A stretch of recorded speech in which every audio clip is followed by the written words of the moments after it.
सितम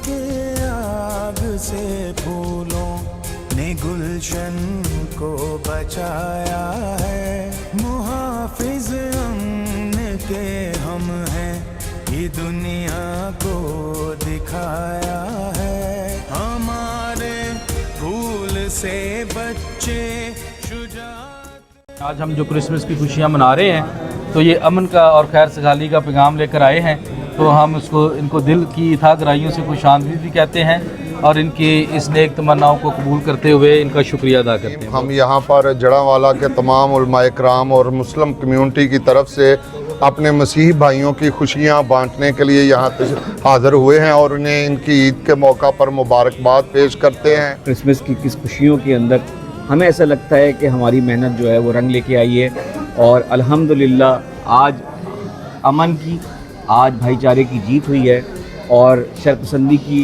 और दहशतगर्दी की हार हुई। मैं आपकी इन खुशियों में बताना चाहता हूँ कि बहसते मुसलमान हमारा ईमान, हमारा अकीदा मुकम्मल ही नहीं होता जब तक हम आपकी किताब और जब तक हम हसीसा के ऊपर हमारा ईमान नहीं होता। तो हमारे ईमान का हिस्सा है और इंशाल्लाह ये खुशियाँ इस तरह ही रहेंगी। इस तरह हम आपस में मिल के तमाम ऐसी खुशियों में शरीक होते रहेंगे। मसाजिद में फादर खालिद साहब दुआ कराते हैं, यहाँ ज़की साहब ने दुआ की, साहब ने, तो बड़ी खुशाइंद बात है ये और इंशाल्लाह इसी तरह अपने अमन के इस जो हमारा गुलदस्ता है इसको हम कायम रखेंगे।